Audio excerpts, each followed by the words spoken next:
Hello, everybody, and welcome back to the Lawcast. This time, we're going back to cover the big one. It's InVasion. Kyush, have you ever seen a storyline with more twists and turns and ups and downs than this one? Not only have I never seen anything like that, I've never seen anything in the same ballpark. Imagine for newer viewers of WWE who may not have been watching in 2001, I want you to imagine the entire Bloodline thing, but every single plot twist happened within 1 week, and then it just kept happening week after week after week. Yeah, I feel like there's this old quote. I don't know who it's from, but it's like, there are some decades where days pass and there's some days where decades pass or something like that. And if you look at what happened, the 4 weeks that led to this show had a year's worth of storyline progression in them. And it must be said, and we're going to repeat this throughout the course of this show, are some of the best shows they've ever put on in history. I would say probably 2 of the 10 best Raws ever are the last 2 that lead to this show. We're going to go, we don't usually talk that much about what goes into the weeks ahead, but we have to talk about these because they're so unbelievably tumultuous. The characters that begin June are not even the characters that end the month. No. And then you have Austin as they, in one night, take him from failed heel to mega nuclear star babyface. They pivot this thing, I don't know, 3 or 4 times on the way in. And until the last 5 minutes of the main event, it feels like they pulled it off. Yep. So yeah, we're going to talk about InVasion in a minute. But first, let's talk about our current wrestling stories. I think we're only going to do 2 this week, 2 big ones, starting with Backlash. Overall, I'd say a thumbs in the middle to mild thumbs up from me. The thumbs up are getting more and more tepid as the months go along here. The show was fine. I didn't hate it. This show was adequate. Yeah. That's about the best that I could say about it. There's nothing on the show that's bad, but there's also nothing on the show that made me feel like, boy, I should say you won the prediction contest. You edged me out. Neither of us, we both undershot the number of RKOs and AAs in the main event because I stopped counting. There must have been 15. I was so vindicated by that. As they just keep happening, I was just like, I fucking told him. Yeah. So of course Cena retained because R-Truth tried to stop Orton from punting Cena. Everybody knew that was going to happen. Did not think R-Truth was going to get involved here. And then at the post-show press conference, Cena AA'd R-Truth through a table. Here's the thing. R-Truth used to actually be a bodyguard for rappers in the 90s. What if he just became Travis Scott's bodyguard? That's an idea, actually. I think do you think we're going to get Cena versus R-Truth at Money in the Bank, or is that going to be Saturday night's main event? Let me tell you this. If we get Cena versus R-Truth in any capacity, then you know for a fact that Cena has final say on who he wrestles, because there's no way that's happening unless he wants it to happen. I thought the match was fine. It was the kind of match they're capable of having at this point. A lot of gaga, but I don't want to see them just try to have a normal match because I don't think it would be any good. They weren't very good when these guys were both in their prime. You know what it reminded me exactly of? Is Hogan versus Savage in WCW. Just the same sort of one guy's a huge star. He's got no body left. He can't move. The other guy's more mobile, but they're just going to do a bunch of weird shit for 27 minutes. Yeah, tons and tons of finishers, but again, the way to go. What else happened here? Jeff Cobb debuted as part of the Bloodline, which seems clear to be they're about to turn Jacob Fatu face. So yeah. I hope Jacob objects to how much we're stretching the Bloodline at this point. Jeff Cobb is Filipino. I just want somebody to bring up like, hey man, the Tongan guys, that was fine because our dads were best friends. I guess that's cool and all, but like, who the fuck is this guy? I mean, I thought he was Latino. I thought he was Matanza Cueto. I was about to say, how are you feeling about Lucha Underground Takeover? We're bringing back Lucha Underground, right? It's happening. I know. I'm rooting for you, buddy. We can get Swerve Strickland back as Kill Shot. They wouldn't know what to do with him. No. It just... yeah. We got Matanza and Camacho. Is that who? Oh shit! That was my reaction. Oh shit! It's Matanza. He's here. That is the best thing. Is that like Steve will frequently be like, "Oh shit! It's person from Lucha Underground," and I'll be like, "Hey, who the fuck is that?" And then I'll look and be like, "Dude, that's Jeff Cobb." He got a much bigger pop than I would have expected. This is the funny thing is that like I think since like it's leaked so far in advance that like people have time to find out who these guys are. Because I'm shocked how many people apparently know who Jeff Cobb is. There are a lot of people online who are just like, oh yeah, Jeff Cobb's blah blah blah blah blah, and I'm like, there's no fucking way any of you dicks have ever seen a Jeff Cobb match. Go to hell. I saw him in Lucha Underground, and that's perfectly fine. And like, look, not everybody has to be watching modern day New Japan. I get it. Like, you don't have to, in order to be a wrestling fan, you don't have to watch everything. It's all right. Much to my surprise, Lyra beat Becky. I knew it, buddy. Yeah. I forgot this, but like, this isn't the first time she had beaten her. She beat her in NXT too. I had no memory of that. Yeah, they showed footage of it, and I was like, oh yeah, that's why I was like, oh, she might have a chance. Dom retains despite the Judgment Day continuing their split. And then, I don't know, he ate some chicken tenders afterwards. How long would you say the Judgment Day have been breaking up for? Years, it feels like. It has to be like at least 2 years, right? Man, Triple H books at like the Jim Crockett Promotions pace. He is way more patient than Vince. And like in some ways that really pays off, but in other ways it's like you look back and you're like, fuck, that storyline's been going on literally for years with no development at all. I mean, I think this is the difference is I feel like Triple H books for the people who don't watch the show every week. Yep. I think that's fair. And I think that's helpful. I think it helps. Like you don't need the smart thing is I feel like there's little details that are, he throws in the Easter eggs for the diehard fans. But if you just check out like one of these shows a month or just watch the pay-per-views, you can follow it. Right. I think he understands that most people watch his shows like through like clips online and then they check out the actual show every so often, which is smart because that is what happens. And Gunther beat Pat McAfee in a match that went way too long for my tastes. Like I didn't hate it really. No. But yeah, it went way too long in the handshake afterwards. That was weird. I don't know. Come on.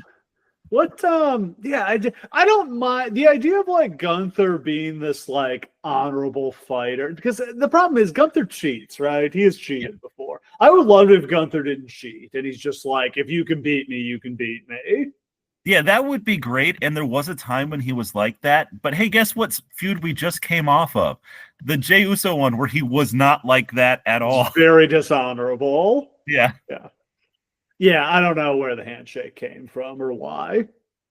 Like, I'm not one of these people who's online literally like losing their shit every single week over the fact that Gunther has been ruined now or whatever. Because I don't think that he has. It's fine. It's not that big a deal. But yeah, I get some of the consternation. Are we going to get our Wade Barrett match? It seems like that's the natural progression, right? Right? I kept waiting for Wade to be when Gunther was going after Cole, I kept waiting for Wade to be like, no, I can't let this happen and jump up from the table. But this might be one of those storylines that you and I created in our heads and only exist there because they'd had the chance to go there and they just didn't. Yeah. And we know he's facing Jey Uso again pretty Yeah. soon, right? So I mean, but there's got to be another step. I mean, I don't think it feels like the Cole thing is definitely not done, but I don't really know what the next step is there. maybe Cole's gonna get in the ring again. Oh God. And we got some announcements for Saturday night's main event. We got Punk and Sammy against Braun, and we got Braun and Seth. Gunther is going to challenge Jay for the world title the night after Money in the Bank, which that feels like a Money in the Bank cash in to me, doesn't it? Yeah, there's no way that match actually ends. They would like bury either one of them to lose it. Now, who's going to be? The question is, who's going to be cashing in? Is it Seth?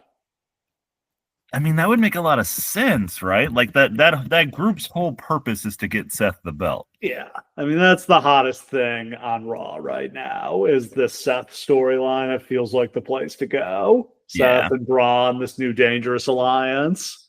We got to get somebody else in this group. I know. I hope that's not it. I really, really think like Becky Will they open the forbidden door and re-acknowledge that Seth and Becky are married? Here's the problem with that. The second Becky walks into that stable, she's the leader of it because she's so much better than Seth. That's always been the Seth Rollins problem. Never as good as his wife. All right, story number 2. Rest in peace, Sabu. Goodbye to one of the real ones. Maybe the last true outlaw in wrestling. And like a legend in the sense that you heard about this guy long before you saw him, right? Like hard to overstate like the mythical figure this guy was in the 90s. You just heard whispers that there was the suicidal, homicidal, genocidal maniac setting the indies absolutely on fire. Like hearing about Sabu for the first time is what I think like in like the 60s and 70s hearing about Andre must have been like before you actually saw him. Just like this hushed awe, like, dude, have you heard about this dude? Oh my God, he's like covered in scars and he does all this weird shit with chairs and fire and all of this shit. And you're like, what? Yeah. Like, do you remember the first time you saw Sabu? Yeah, it was... I'm trying to remember. It was on ECW Hardcore TV in 99. And I think it was a return. I think he had been gone for a little while. And they did the thing with like the fan cam where the lights went out and they came back on and he was just in the ring and the place went insane. That's awesome. Yeah. I saw a DVD called Path of Destruction. And I'm literally trying to like find it online right now to see what the hell was on it because I really don't remember anything else about it except that he was on it and so was Rob Van Dam. And it was literally my introduction to ECW because I never heard of it before. And literally when the second that Sabu comes on screen, I didn't have eyes for anyone else in the entire wrestling industry because I was like, who is this man? What the fuck? And then of course, Sabu is Sabu, so like it's not like you can like be Sabu's biggest fan because that gets weird real quick. Okay, yeah, it was Sabu versus Sandman in the Stairway to Hell match was on. Oh yeah, and I had my jaw on the floor because the first 2 matches on that pay-per-view are like the Jericho 4-way for the TV title and Van Dam versus Bigelow, like weird wild shit, but like normal matches. And then there's this. Trying to think of my favorite Sabu stories. Him claiming that like most of his botches were intentional because he was just trying to like make himself more unpredictable. Might be true. Who knows? That might actually be true, guys. And if it is, he's the greatest worker of all time. Because it feels like when he was in WWE, he didn't botch anything. He was like, oh, I got to get my shit straight now. That was the wild thing. That 1 month run where he got to work Cena and he pulled out the greatest performance of his entire life.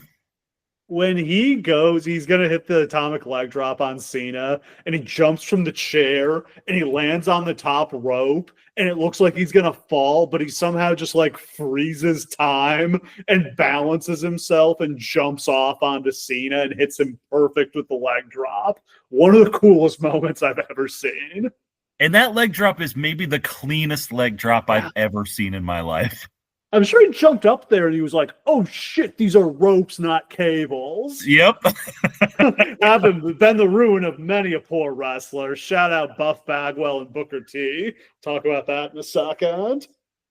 But yeah, like that was so unbelievable. It's so sad how that ended. But like, man, like he made that whole ECW invasion storyline. And like I'll always remember, like, look, Sabu versus Taz. I will argue that, like, atmospherically, Legendary. might be one of the greatest storylines ever told. Because, like, in terms of the match, it was over a year before they finally had their match, right? yes. And so, like, if you want to talk about great moments in wrestling history, especially indie wrestling history, because this is still towards the beginning of when they were a thing. And like the moment that Taz is in the ring and the lights go out and then they come back on and Sabu's in there and the crowd explodes is probably the biggest pop in indie wrestling history. Yeah. You know, like I texted you yesterday, with him and New Jack gone, it just feels like the end of an era. Like wrestling's outlaws are gone. There's nobody like him anymore. Yeah, obviously, like your Ravens and your Sandmen are still around, but they were actually just like normal, smart dudes. They're not like insane people. God.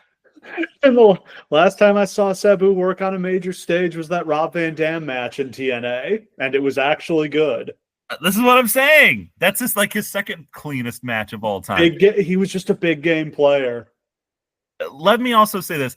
We're not going to talk about what happened at the Joey Janela spring break show, his last match. There's a lot of stuff floating around online about that right now. If you guys want to, I don't know what to think about that yet. If you want to make your own opinion on that, make your own opinion. We don't even know his cause of death definitively yet. So like, I'm not getting into all that shit. No speculation. But if one of our favorite pastimes is comparing pro wrestlers to NBA players, I don't know if we've ever done Sabu. Gosh, how would you even do Sabu? Like, just like who's one of the greatest of all time, but only in their one really specific way? I mean, Sleepy Floyd had the one amazing game where he scored like 28 points in a quarter in a playoff game, or like, I don't know. It's hard to even come up with a comparison. I'm tempted to say like Rodman, because they were just different, not just in terms of like being weirdos, but in terms of like the style they brought wasn't like anyone else's. A little bit. I can see it. Of course, Dennis Rodman is the Dennis Rodman of pro wrestling. Yes, that is that too. All right. Let's turn the clock back to July 2001. After King of the Ring, the WWF roster was decimated with injuries. Triple H had torn his quad. Chris Benoit had to have neck surgery. You know, Steve Austin had broken his hand. Jericho had a concussion. Kurt Angle had injured his knee and his tailbone. Rock is still off making his movie. So at this point, it's hard to say what they could have done other than do the invasion. Like they had already decided to do it, but I don't think they could have pulled back at this point. I don't know if this pay-per-view is fully loaded, what would the card even have been? I mean, it's probably like Austin versus Jericho, I guess. I mean, is it Austin Angle? Like you could probably make that work. You're gonna have to get there fast. Who's gonna be is Angle gonna turn face that fast? I mean, that's a good point, but again, I think you could have done you probably could have done a 1 week face turn with Kurt after how awesome that King of the Ring match was. For him just to be like, I'm tired of Austin's bullshit. He's ducking me. I want his ass. It fully loaded. You probably could have made it work. Yeah. Again, we're talking about a time where everyone's turning face and heel weekly. Yeah. So like, it's hard to say they couldn't have done it. So they kicked the invasion into high gear on Raw at Madison Square Garden the night after King of the Ring when Booker T hit Vince with an axe kick to end the show. I don't remember if it was this. I think it was might have been Mike Awesome winning the hardcore title that night that Vince referred to as like he was being raped. I think it was the Mike Awesome one because he wins that was like the first segment of the show. They're in Madison Square Garden. He just appears, attacks someone in the parking lot, wins the belt, and leaves. And so he's the first WCW wrestler to actively set foot in WWE in Madison Square Garden. In the hallowed halls of this was such weak sauce. Like, if you're going to do this, you need to do the Nexus angle with WCW here. They should have trashed the set, the announce tables, torn the ring apart. They should have done the whole deal here. Like, they should have gone and found the picture of Vince's dad hanging in the back hallways and torn it off the wall. Yeah. The problem is they don't want to put that much, they can't put that much heat on WCW because they need to be baby faces coming out of this. This is the thing. This cannot both be, and this is the same problem that Bischoff found, right? You cannot have this be an awesome hot heel stable and a TV product that has both sides to it. That can't be what this is. So in storyline, Linda forced Vince to give airtime to WCW. She said that, Vince and Linda were getting divorced and they were at odds. So Linda tells Vince, we're going to have a WCW match, main event Raw from the Tacoma Dome. I believe it was July 2nd. Infamous night. The presentation is interesting here. They have Scott Hudson and Arn Anderson do commentary. Stacy Keibler is the ring announcer. Nick Patrick is the referee. And they put the WCW logo like on the screen, on the Titantrons, on the ring apron. It was something very different. It just wasn't good. They brought out Booker T and Buff Bagwell to do a match, and it absolutely sucked. So, part of what contributed to it sucking, because it was just a bad match in general. Yeah, like, you can't say it was just flat. But also, I think maybe this has helped. Make JR call this. Like, don't make it like an all WCW veneer because you're not ready for that. You don't have the pieces in place, all of that stuff. Make the normal WWE guys move out of the way to make room for WCW, and the resentment for it will put it over. Yeah, the crowd totally turned on this. Like, the crowd chants, boring, WCW sucks. They chant for Goldberg. Like, apparently Vince Gorilla just lost his shit. And then they had a production meeting at like 1 a.m. where Vince just kind of tore everyone a new asshole, tore up the script for SmackDown, and decreed that the WCW guys all had to fly to Connecticut to like work out in the warehouse to get used to the WWF ring. Which, by the way, they probably should have thought of before now, you fucking idiots. I know it would have. They should have been doing matches on the house shows. They should have just done this storyline on the house shows where they announced that, like, we have to, as per Linda McMahon's decree, we have to have a WCW match tonight. Let Booker and Buff like get their ring rust out and learn to work in the bigger WWF ring. Can you imagine the heat if you were at a house show and like Tony Chimel came out and said, as per Linda McMahon's request, a WCW match will now take place? I mean, I would have popped. Yeah, that's a great idea. SmackDown that week, we had Gregory Helms versus Billy Kidman for the Cruiserweight title. Kidman won, so he was the new champion. That was a very good match. It really was. That's the match they should have put on. Shit. Booker T versus DDP for the WCW title was the main event, and that was also a very good match. That would have been a much better thing to go with on Raw than Booker T versus Bagwell. It is not an exaggeration to say that if they put that match on instead, it wouldn't have saved everything. No, because the crowd shit on both those matches too. The crowd resented being forced to watch WCW. They did not want WCW. Yep.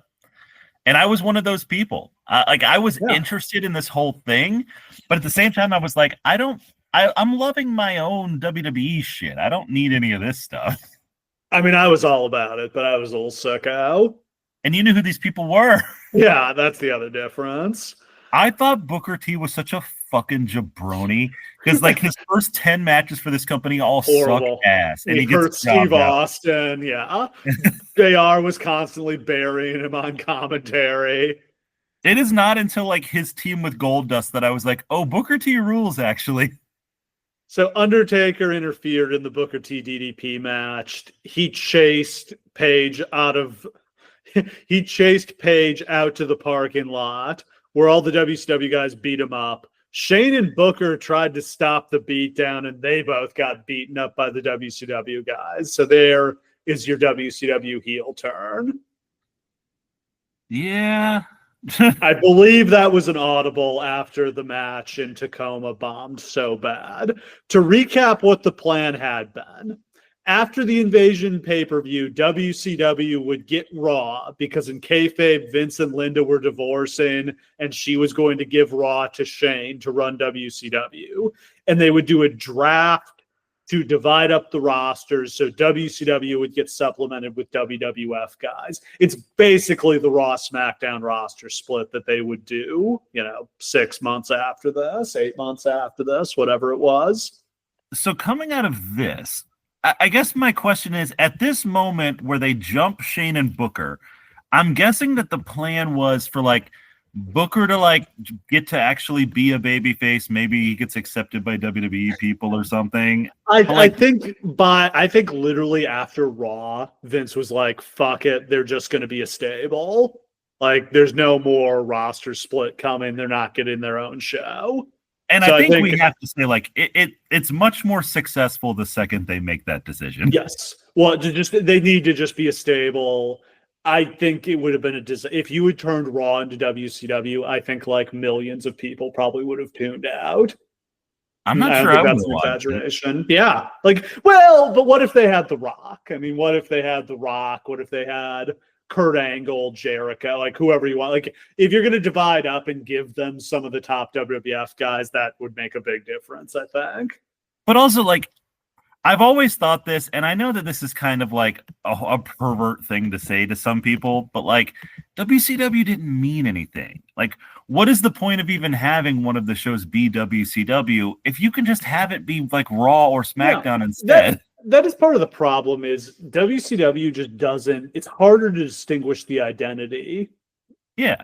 There were some things that set it apart, they had the Cruiserweight division. It was more of just a little more of a pure wrestling focused product, but it had become, they had both adapted parts of each other's styles is the thing. They had become more similar in the late 90s. WCW had shed its southernness. WWE, it adopted kind of the Crash TV format that the WWF would later, take on. So yeah, it's hard to say what is a WCW show? What is the difference going to be? It's hard to say. Yeah, and if you put The Rock on it, it's just Raw. It's not going to feel like WCW. Yeah. So they got desperate enough to call Eric Bischoff. You know things are bad when they call Bischoff. Bischoff said on his podcast that Jim Ross called him and had kind of a vague pitch for him. He was just like, we've got an idea for you. Could you come to Raw on Monday? And Bischoff turned it down. What was written in the Observer was the plan, and JR basically confirmed this on his podcast. The plan was just to bring Bischoff in for a couple weeks, and then Vince would beat him at Invasion, and that would be the end of Bischoff. And I can understand if Bischoff didn't want to do that. Bischoff says if they had pitched him on, you're going to be the leader of WCW for the Invasion, he would have wanted to do it. Yeah, let's be clear here.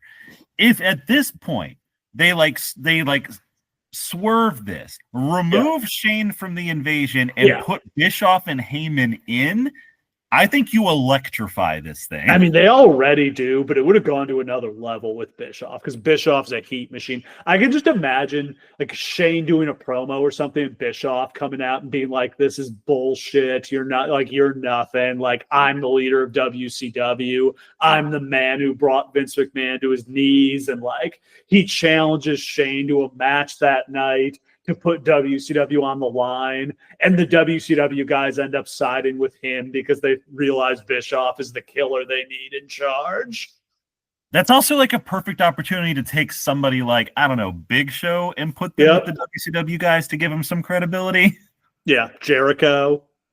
Like, pick a person who's actually a sort of main eventer and put them with those guys. I would have probably done both Jericho and Big Show, and he wouldn't have been the Big Show. He would have been the Giant. The Giant. The Giant is back. I can imagine Bischoff being like, "What has happened to you? You're pathetic. You used to be the Giant." That's exactly what they did with him in 2002, actually. They didn't turn him back into the Giant, but they did have Bischoff telling me to become a fat jabroni. And he was right. Fat and Bischoff, sent him to WCW and sent him to SmackDown, and he turned it around. So he had to start wearing pants in the ring to do it for some reason. And have a flat top and a big bushy mustache. Okay, July 9th Raw, which I should note is in Atlanta. They couldn't have saved the they couldn't have saved the WCW matches for Raw in Atlanta. They had to do it in Tacoma. So I saw somebody ask JR about that one time, and he said, look, an abortion is abortion no matter what city you get it in, which was a heavy thing for JR to say. Yeah, JR would know all about that. Yeah, but also I get what he's saying. The July 9th Raw opened with Shane versus DDP in a street fight, but that turned out to be a setup. They baited The Undertaker to come out, and then they both beat up The Undertaker. So we have an official WCW heel turn to start the show. Much better. This is moving in the right direction. I will say, though, like, they had an opportunity to get Shane out of this. I don't know what you do with Shane if you do that, but, like, again, him turning heel. I guess he just has to nurse his wounds for a little while, and then maybe he can come back and save the day in a few months. Yeah. Because, like, Shane is such a baby face. It's such a mistake to turn him here. It's like a smaller version of what happens with Austin. Like, you've got something really working. Don't fuck it up. Later that night, we had a match with Chris Jericho and Kane against Mike Awesome and Lance Storm. And out of nowhere, Rob Van Dam and Tommy Dreamer interfered. I cannot overstate watching this back in the day how much I lost my shit when I realized it was RVD and Dreamer. I cannot overstate how much watching at this time that I thought like these were two fans jumping the guardrail because Tommy Dreamer just looks like a guy. Yeah. A bunch of WWF reinforcements ran in. We had the Dudleys, Taz, Raven, Just Incredible, and Rhino. And what do these guys all have in common? I didn't figure that out. Man, I was way behind on all of this. I didn't catch this until like Heyman got up from the announce table is when I finally figured out what was going on. But this is like one of the greatest so well done. Twists. Because like these guys are also firmly established in WWE that you don't think of it. Yeah. Like it didn't occur to anyone that Storm and Awesome and all of these guys are all ECW guys. Yeah, and they've been doing these segments for weeks and weeks at this point where a WCW guy interferes and then all the WWF guys run out and chase him off. Like, just think it's another one of those. Except then we realize this is ECW reborn. They beat us. So we've got Van Dam, Dreamer, Awesome, Storm, Dudley's, Taz, Raven, Incredible, and Rhino. Heyman gets up from the announce table and declares that ECW is back. Now, here's the thing. This stable right here is already so much better and more over than the WCW stable was. Yeah, it really is. Because this is what they should have done with WCW. Like, this is what Meltzer wrote this long thing in The Observer about Heyman being the master manipulator. And he's like, it's kind of weird how they couldn't book the WCW invasion for shit. But as soon as ECW gets involved, it's pitch perfect. It's like, that's because Heyman came up with this is Heyman stuff. Yep. Yeah. Like Heyman was sandbagging the WCW part. It's just so funny that like you've seen so many times during like Paul Heyman's history with WWE, where the booking will go from trash to like unbelievable overnight, and the only difference is now Heyman's involved. ECW has invaded the WWF 3 different times, and it was awesome every single time. Yep. It even worked when they invaded TNA, kind of.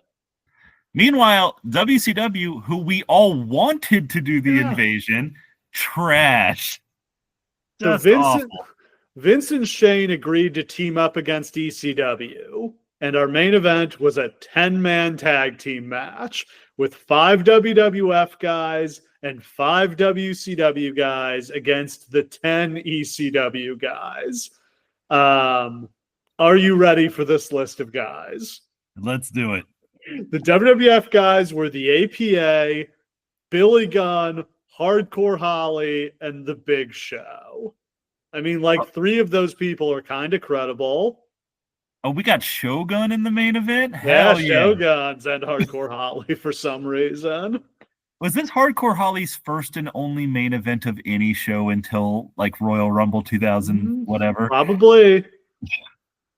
The WCW guys were Sean Stasiak, Chris Kanyon, Sean O'Hare, Chuck Palumbo, and Mark Jindrak. Hilariously, Lillian Garcia didn't know their names. That is very funny. She says like 2 names and then she just kind of trails off because she doesn't recognize them. And I guess they didn't have a card for her. Here's the other thing. This is a good opportunity to have all like the top WCW guys out there so they can just whoop the WWE guys' asses. But like, they don't. This is all the power plant dudes. They must have thought like, oh, this is a good chance to get some heat on these power plant assholes. Yeah. It's, the Natural Born Thrillers and Canyon who trained them. Yeah. That is funny. It's like their mom with them. Of course, the ECW and WCW guys joined together to beat up the WWF guys. So, turned out ECW and WCW were working together. And then Shane introduced the owner of ECW, Stephanie McMahon. Now, look. I guess it's hot take time, boys and girls. No, you don't have to do this. Okay, I will not say that it was a good idea to introduce Stephanie into this. I don't think it worked. No, I don't think it clicked. We agree Shane shouldn't have been involved either. Right. It should have been Bischoff and Heyman or Flair and Heyman. If you can't get Bischoff, get Flair. Yeah, this is not about the Stephanie part. This is about the other part. I think the alliance is a really awesome idea. You need it. I know some people feel like ECW should have been like their own rogue nation or whatever, but where the fuck does that go? How do you do? It's hard to do a 3-way feud. Yeah. I think like the selling out of like if it was Bischoff and Heyman hugging at the end of this, like the sickness of that moment would have been so beautiful. Yeah. Even doing it with Shane and Heyman kind of works because like what a fuck. Paul Heyman is such a bootlicker that he sold all of his boys out to this. On SmackDown, Heyman would do a killer promo where he said that because Vince had stolen the company from him, he had stolen Vince's children from him. That is pretty good. I will also say, Shane and Stephanie, for all that we don't want them as part of this, do a pretty great job over a few weeks with this. I mean, they're great performers. It's no surprise. I think Stephanie be the leader of ECW was such a slap in the face. I just know that like Vince was like, oh, they'll hate that. And like, yeah, Vince, but I don't think you realize how much they'll hate that. Yeah. So that Raw did a 4.72 rating. That's the best since April. It was up a full half point from where they had bottomed out after Judgment Day. So we're back. Yeah, let's be clear. From the moment that they decide to go with this ECW shit to the pay-per-view, like they are fabulously successful. The glory days are back. So there was a complication with them using ECW. They didn't actually own it. Yeah. And neither did Paul Heyman because he had put the company into bankruptcy. The company was under the control of a bankruptcy judge in Pennsylvania. Also, Heyman had originally filed for Chapter 11, which is reorganization, but then he never showed up to any of the bankruptcy hearings, so the judge just moved it over to liquidation. Yep. So ECW, not only is it not owned by Paul, but technically it doesn't exist and isn't allowed to exist. It's under the control of the bankruptcy court, and the judge was not happy that they were using the state of Pennsylvania's intellectual property without permission. You know who else wasn't happy? WWE, who were told by Paul that he owned it and was It's all giving it to good. them. It's fine. No big deal. So and this is barely even a conspiracy. Heyman and his parents were the largest creditors to the company because they had put millions of dollars into it. Really, Heyman's parents, like he had put some, but I think that was just his parents' money that they gave him. So getting the company bought by the WWF is the bailout they need. Like they're owed millions of dollars that otherwise they're never going to see. Like they're never going to collect the money from a claim that they're owed. They're never going to get the money out of the pay-per-view companies. So I think this is why Heyman was pushing so hard for the WWF to use ECW. And then once it actually appears on television, now it's a going concern again, which means we can reopen the lawsuit. Yeah, and they have at that point, like WWF has no leverage. They just have to buy it at that point. They worked out a short-term deal where they paid the bankruptcy court something like $150,000 to be able to use it for this show. And of course, we know eventually they buy the thing. Which, as well, they might. The sales of the DVD alone made them this money back. It's really a slap in the face to Heyman that they bought WCW and not ECW. Like, if you want to talk about WCW being useless, I would have thought that ECW would have been way more useless by this point.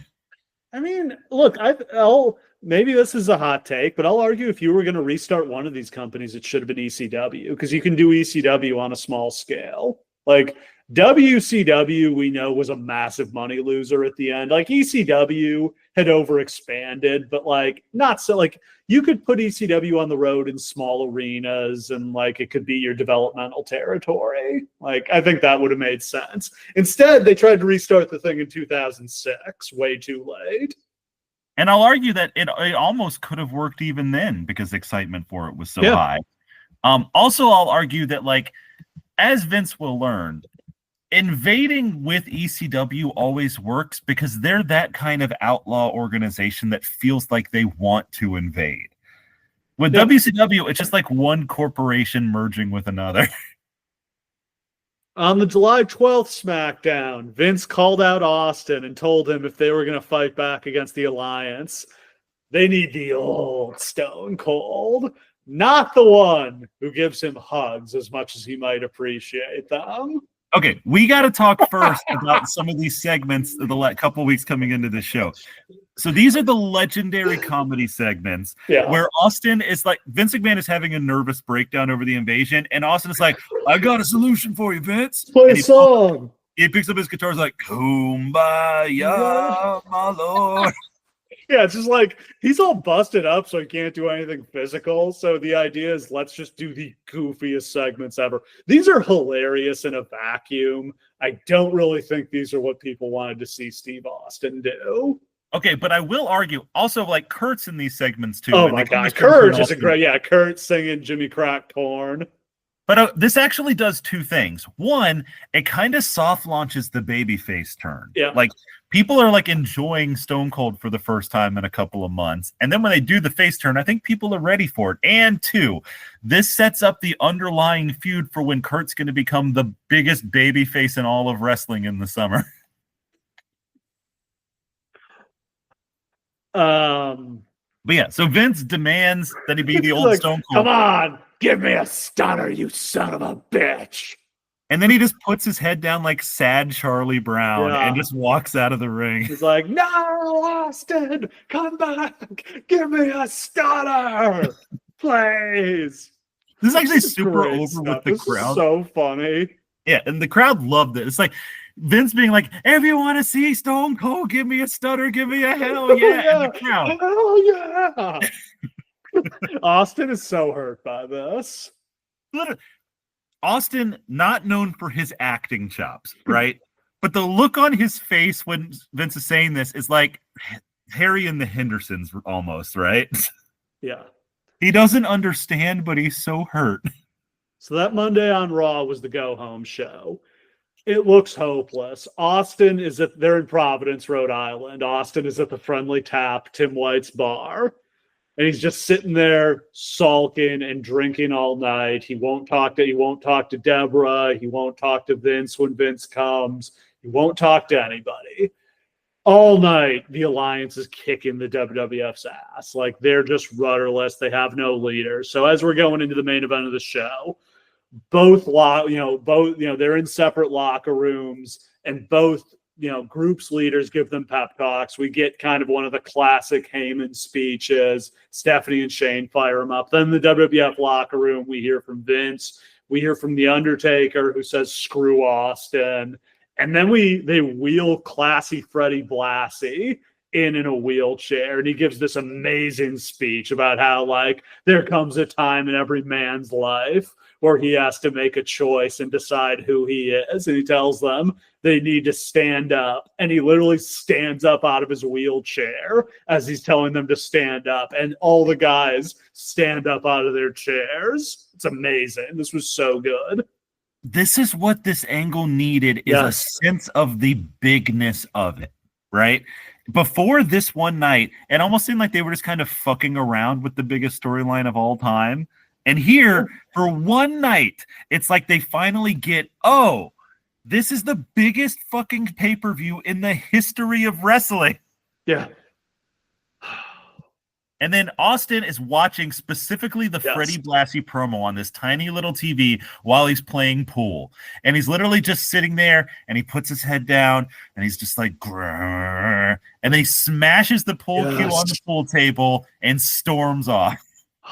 So a massive brawl breaks out between the WWF and the Alliance. Like, they're fighting in the ring, they're fighting on the ramp, they're fighting backstage in the parking lot. The WWF is outnumbered, they're getting their asses kicked, and then Austin rolls in and he just beats the shit out of everyone.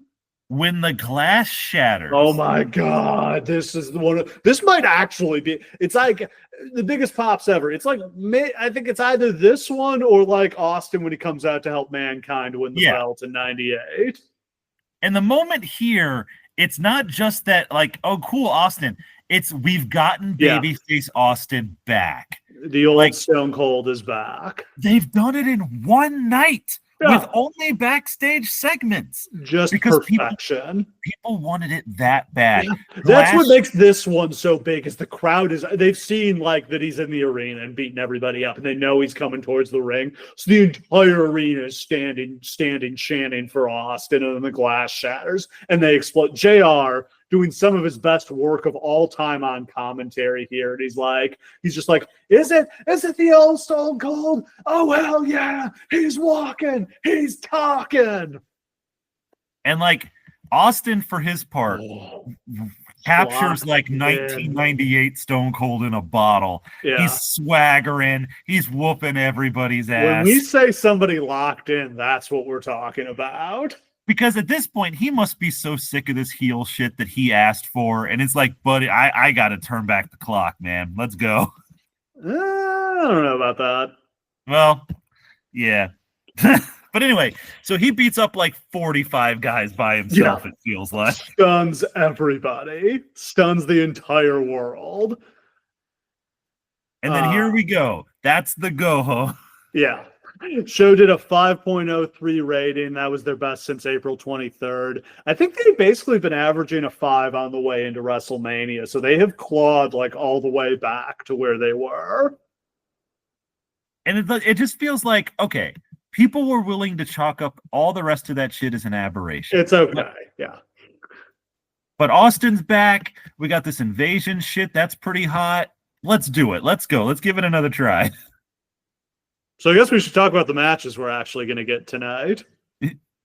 I guess, because they don't really correlate with anything we've talked about so far. So the main event is the inaugural brawl. I don't know why it's called that.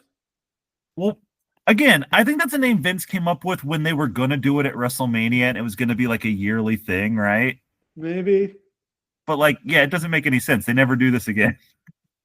It's going to be a 5-on-5, 5 WWF guys against 5 Alliance guys. Austin, Kurt, Undertaker, Kane, and Jericho against Booker T, DDP, Rhino, and the Dudley Boys. Yeah, I guess. This does really two things. One, it makes WCW look like shit because all the top guys from both promotions are in the main event, and WCW doesn't have shit. Yeah. But also, every single star for both Yeah. sides is in this match. Yeah, so we both fantasy booked cards, and I don't want to like give mine away, but I do not do a 5-on-5 in mine. Like I spread the talent out throughout the card. I do, but I managed to spread it out enough, but it was hard, guys. Yeah. It's not a good idea.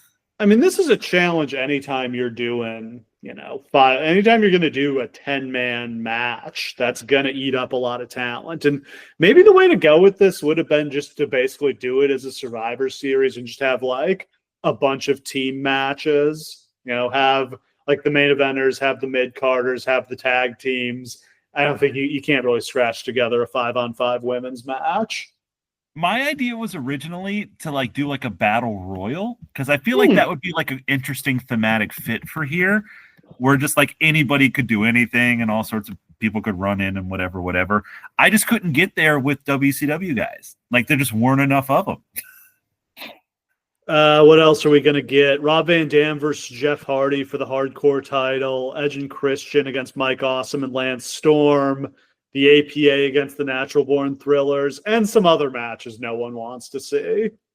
I will say, Jeff Hardy versus Rob Van Dam is such a triumph of somebody in the back must have realized what a dream match that was. I don't know who it was, but thank God for them. All right. Before we get to the show, are you ready for the InVasion Lightning Round? Oh boy, why do I feel like there's probably going to be a lot to this? Terry Gordy passed away at the age of 40, gone way too soon. Rest in peace, Bam Bam. Oh, bye, Bam Bam. He had a seizure on a flight from Japan in the 90s, and he almost died there, and it seems like he was just never the same after that. Yeah. The company made Ohio Valley Wrestling their primary developmental territory. What was their primary territory before that, you ask? A warehouse in Stamford. They've been working with a couple. They've been working with Memphis, and I think they've been working with Deep South, or was that later? I think that was later. It's funny because there are some people who went through Memphis, but I can only ever find definitively that like The Rock and The Rock worked there for about 3 weeks. Yeah, and like that's pretty much it. Is that all they ever did with them? I don't think Memphis was a very good developmental territory. OVW, on the other hand, was excellent. Like, got to give credit to Cornette, Danny Davis, Rip Rogers, and the rest of those guys. They knew how to train. Yeah, and everybody always talks about like Cornette and Heyman and all that shit. Really, like, let's give a shout out to Danny Davis as the guy who really was the one developing all of these dudes. Yeah. The company negotiated with Joey Styles for a deal to be the WCW announcer, but they couldn't agree on salary. Now, let's imagine a world where it's not the Alliance. It's just WCW, and Joey Styles is the announcer, because I think that's funny as hell. I think Joey Styles was going to be the announcer if Bischoff relaunched WCW. I mean, there's no one even remotely as good that you can get, right? Like, it's so annoying they didn't get Tony Schiavone, but like he was doing minor league baseball, and I don't think he was gonna like stick. He wasn't gonna stick his neck out on this one. He wanted out of wrestling so bad over how badly it went. All he needed was 20 years off, it turned out. Turns out he loves it now. OVW held a show called The Last Dance, commemorating the closing of the Louisville Gardens that drew about 3,000 people. The main event saw Undertaker and Kane beat DDP and Leviathan by disqualification after interference. I've actually seen this show, like a horrible fan cam of it. It's not a great show, but like it is stunning how many people are there to see like Leviathan. Chris Jericho puts over the OVW champion. I can't think of who it was. Flash Flanagan. Yeah, that guy sucked. Buff Bagwell was fired. I'm trying to think all the shit he got into. He showed up intoxicated to the training sessions. He got in a fight with Shane Helms. He had a horrible attitude, and he had his mom call in sick for him. So that's actually when he got fully fired. Legendary. His mother literally called Jim Ross and was like, hey, my son's sick. He's not going to be there. At which point That's got to be a first in wrestling history, right? Yeah, your mom called in? You just think that's gonna work for you, huh? Meltzer speculated that Paul Heyman was writing letters to the editor of various news sites to try to influence WWF internal debates. And he's speculating that because he's holding in his hand a letter written to him by Paul Heyman. Yeah. It's funny how like Meltzer writing that whole thing about how Heyman was manipulating this. I'm like, did Paul just give it all to him, or is he just calling his source out like that? That is weird of him to call out a source in that way, because Paul had been a hot source for him for a very long time. JR reportedly refused to do an angle where Heyman would beat him up. I don't think we needed that. Yeah, what would be the point of that? Get him heat, I guess. They cut Bryan Danielson and Brian Kendrick, who were both working in the Memphis promotion. How about that? Too small, they'll never make it. Well, if they had never done that, Ring of Honor never exists. Yeah. So thanks for that, guys. And finally, the Hammer.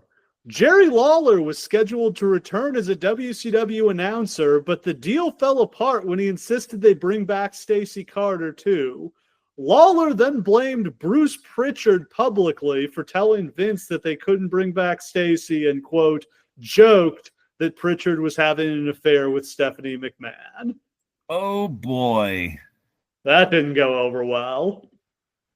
By the way, this is not the only time somebody says something about Bruce and Stephanie, which I don't know. That is this. Are people just like? Is it just like a dumb joke because Bruce's wife is named Stephanie?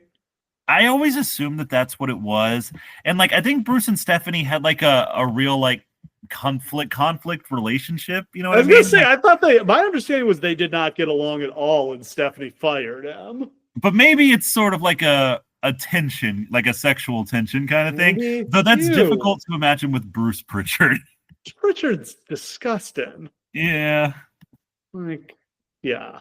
I don't know about this. I don't know where this comes from. All right. Before we get to the show, maybe we should get outside of the bubble. This was a month where I don't feel like I was doing anything other than watching and talking about wrestling. I mean, the sheer amount of time I was spending playing No Mercy, just like updating my roster with all these WCW and ECW guys was wild. This is back before you could download creative wrestlers other people had made. You had to work for it back then. I think I would have to say that this was the month I was the most locked in of any month ever. I vaguely recall, and I don't think it was here. I think it was like on the lead into Vengeance. Like I was supposed to go on a date with a girl and I ghosted her to watch SmackDown. Oh, boy. Yeah, it was a weird time. All right. We had a great box office run in July with the original Fast and the Furious, AI, Artificial Intelligence, Cats and Dogs, Legally Blonde, and Jurassic Park 3. Definitely in the hot summer season at this point. I don't know that I've seen any of those movies except Legally Blonde somehow. You've never seen the Fast and the Furious? Not the first one that's all about street racing. Oh, God, that's my favorite. I didn't watch one until 5. Until The Rock showed up. You goddamn right. And then I went back and watched Tokyo Drift. Yeah, Tokyo Drift rocks. You Remind Me by Usher was on top of the pop charts for the entire month.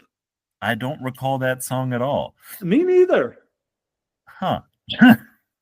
David Duval won the British Open for the only major championship of his career. It was supposed to be him and Tiger duking it out for the next decade, and it just never came together for Duval.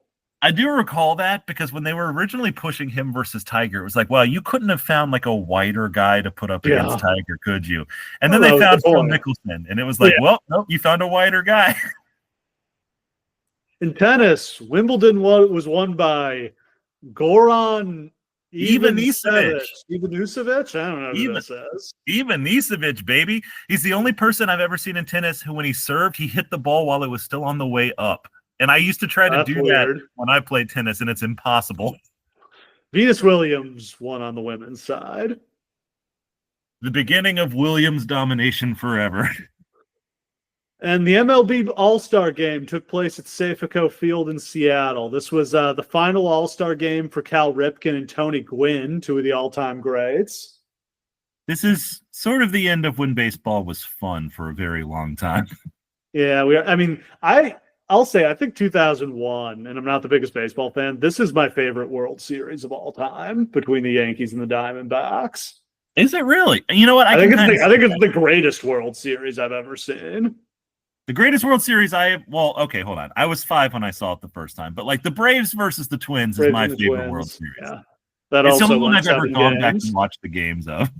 I don't know that I've ever seen a more dramatic world. We'll talk when we get to November, October. Actually, it goes into November. Derek Jeter was Mr. November because the season was delayed a week by 9/11. But yeah, I will talk about that World Series when we get to it. But those are some incredible games we get in that series. And the Yankees being in the World Series went right after 9/11. Yeah. Oh my God. Roger Clemens, Yankees pitcher, was the starter for the AL. Randy Johnson was starting for the NL. The AL won 8-3. Ripken was the MVP, and Luis Gonzalez of the Diamondbacks won the home run derby the night before. This is the time when I was like locked into the home run derby every year. I couldn't tell you who won any of them after this. Also, very notably in hockey, it was free agency season, and the Detroit Red Wings acquired Dominic Hasek, Brett Hall, and Luc Robitaille. They were loading up for another championship run. This is, I believe, the source of my bitterness towards the Red Wings for the rest of my entire life, because I was a gigantic Toronto Maple Leafs fan, and they had stolen our goalie Curtis Joseph, Cujo. That happened later. I know, but but then they stole him to be the backup for Dominic Hasek. Yeah, Cujo did not pan out in Detroit. Yeah, not only did you steal him, you ruined him. He sucked. God damn it. All right, to get into the show, it's Sunday, July 22nd, 2001. We're at the Gund Arena in Cleveland, Ohio. First time back in Cleveland since the infamous Jeff Jarrett heist in 1999. So it's funny that we never come to the Gund Arena unless it's time to put down some goddamn history. Yeah. Sold out, 17,000 plus in attendance, 15,000 paid, $848,000 gate, and $146,000 in merchandise sales. Good stuff.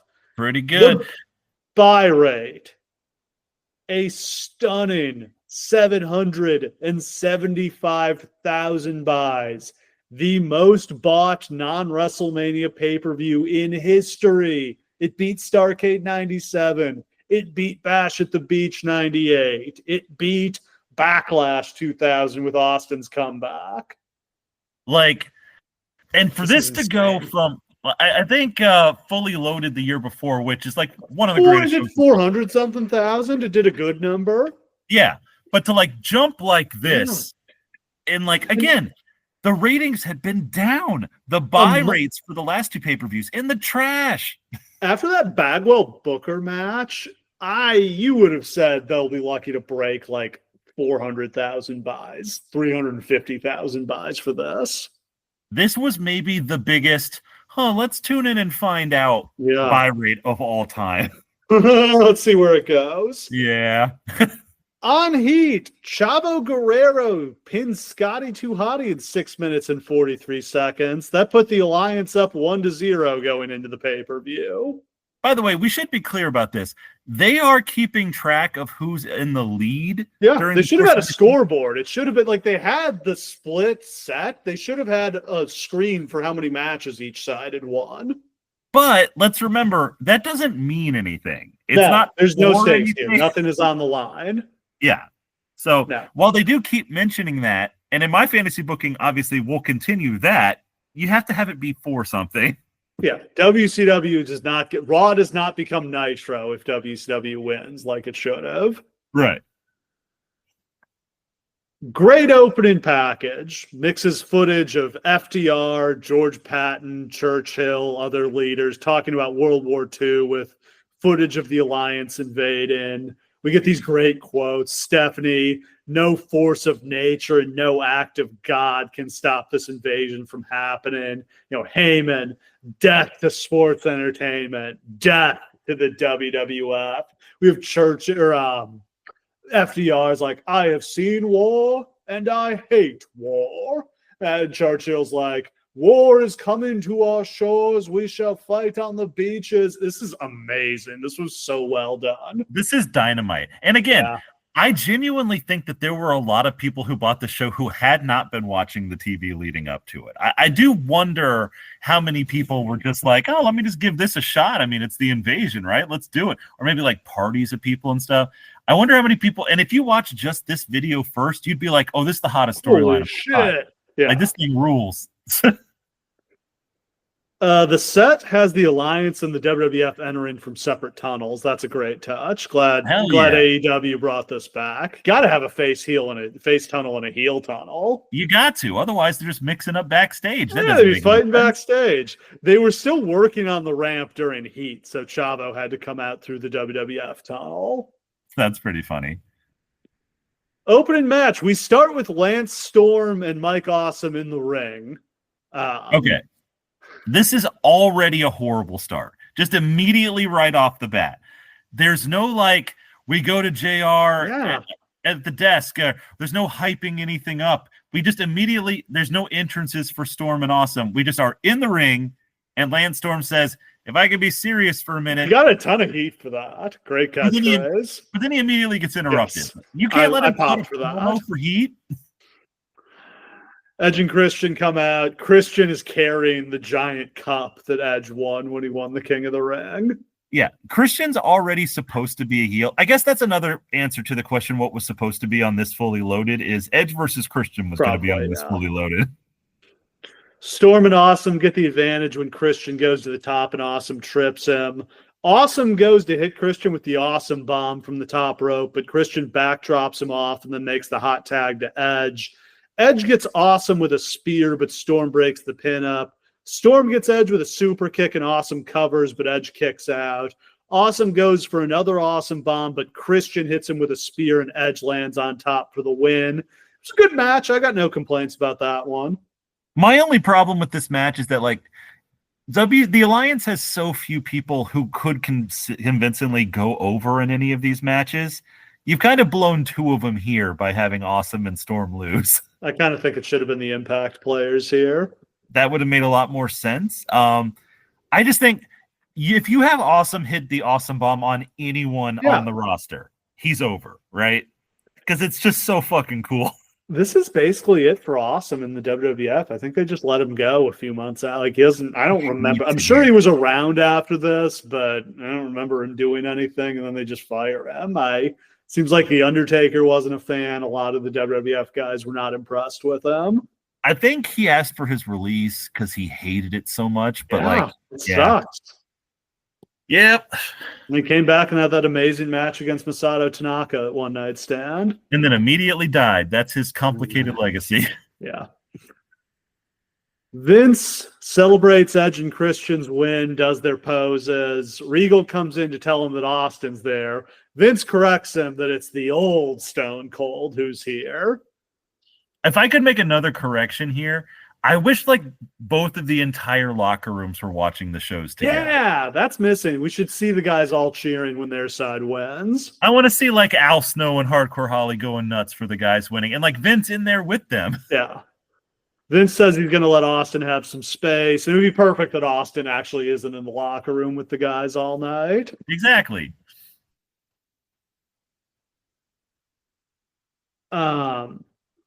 Vince tells Regal he needs to smash Raven like George Washington smashed the British Redcoats in the Revolutionary War, and then he acknowledges that maybe that wasn't the best metaphor. This was genuinely funny because just the look on Regal's face is he's just like, and then we smash those horrible Brits. And Regal's like, wait, what? Then we get the referee match between Nick Patrick and Earl Hebner. What if I told you this was that a match between Earl Hebner and Nick Patrick was not only maybe the best match on this show, but also the hottest match on this show. Nick Patrick's a wrestler. He had his career cut short by knee injuries. And Earl Hebner is probably the most over babyface in this company. All the WCW and WWF referees come out for this one. Mick Foley is the referee to try to generate some interest. And I mean, you need a special referee. You can't have any of the regular referees do this. Yeah, let's remember that he has his series of contracts signed from Linda McMahon, and this is what he uses one of them for. I think this was a favor so he could referee the other match you referees tonight. Which is fair because he has a much better time with that one, which is understandable because he's a fucking pervert. But yeah, so here comes these. And by the way, the person enjoying this the most is Charles Robinson, who this is our first real taste of like Lil Nate in WWE, and he's loving this. Hebner wins in 2 minutes with a crossbody. This was actually fun while it lasted. Patrick looked good. These guys are throwing some stiff fucking shots at each other. Like, they're literally like, we're only going to throw forearms, but we're going to fucking throw them. After the match, Patrick goes after Foley, and Foley gives him Sacco. The problem with Nick Patrick, way too big to be a referee. He's bigger than half the wrestlers. And that's what kind of make this work, too, is because he's such a fucking bully. Yeah. I will argue that of everything on this show, I think this is the one that you shouldn't change. Because, like, this is perfect. The fans loved this.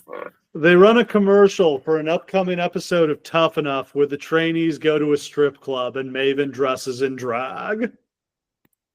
That's where we are, boys and girls. They recap DDP kidnapping Deborah on SmackDown. He threw her in the trunk of his car and drove away. And then we have a segment where Deborah explains that DDP just like drove her around the block and let her go. Yep. This is a weird one. I guess, Book kind of wrote themselves into a corner. Like they had to explain how Deborah got out of that somehow.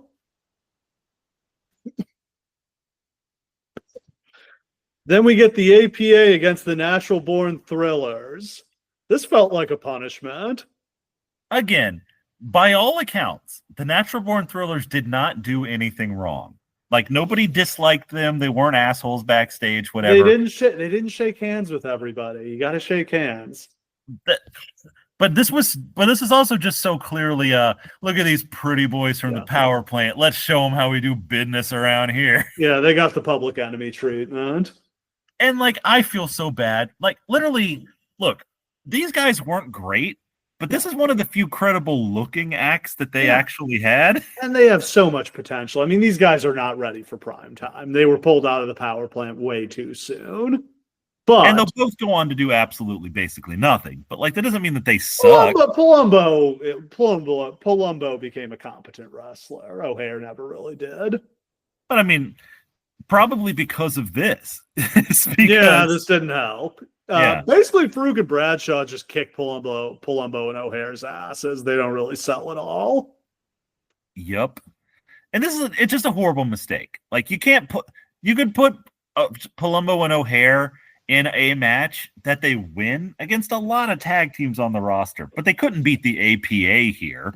No. Not when they're like defending WWE. I forgot to note that the APA are the WWF tag champions and Palumbo and O'Hare are the WCW tag champions. Neither belt is on the line here.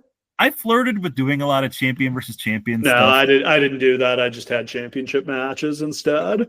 I didn't have any championship matches.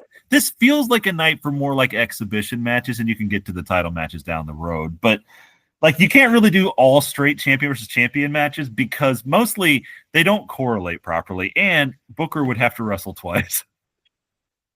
APA get the win after Bradshaw hits Palumbo with the clothesline from hell. Not much to that. It wasn't very good. Nope, it wasn't very good at all.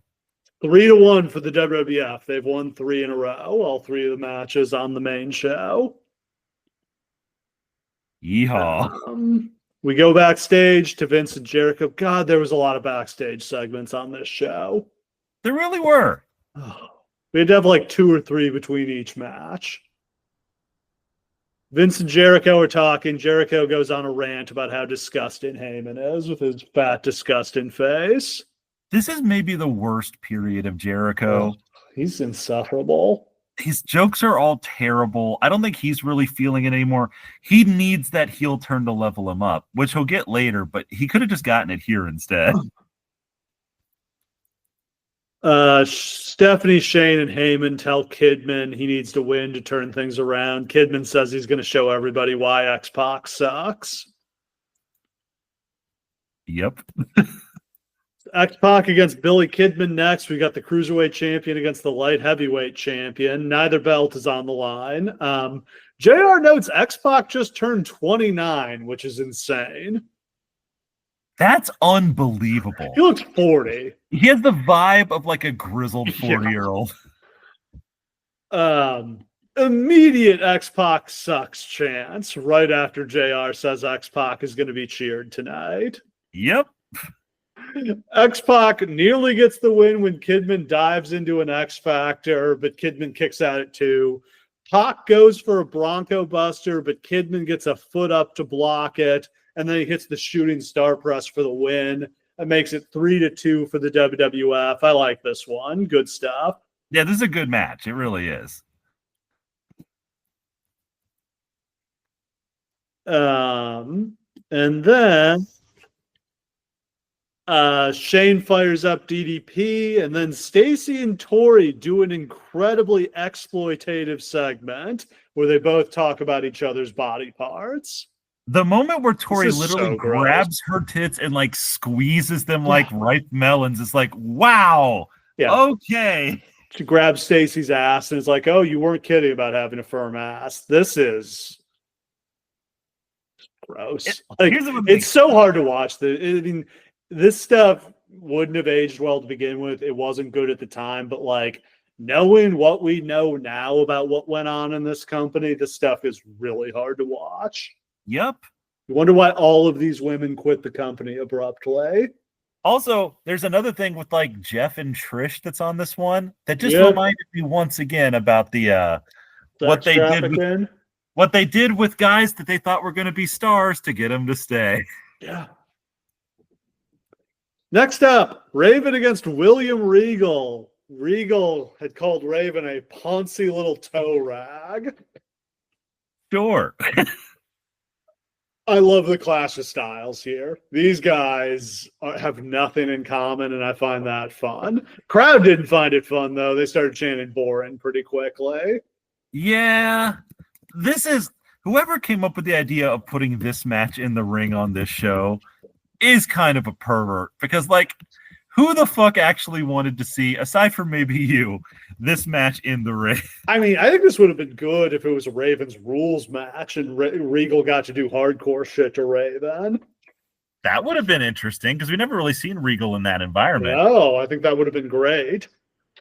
Taz runs in, he suplexes Regal. That allows Raven to hit the DDT and get the pin, and we're tied up at 3-3.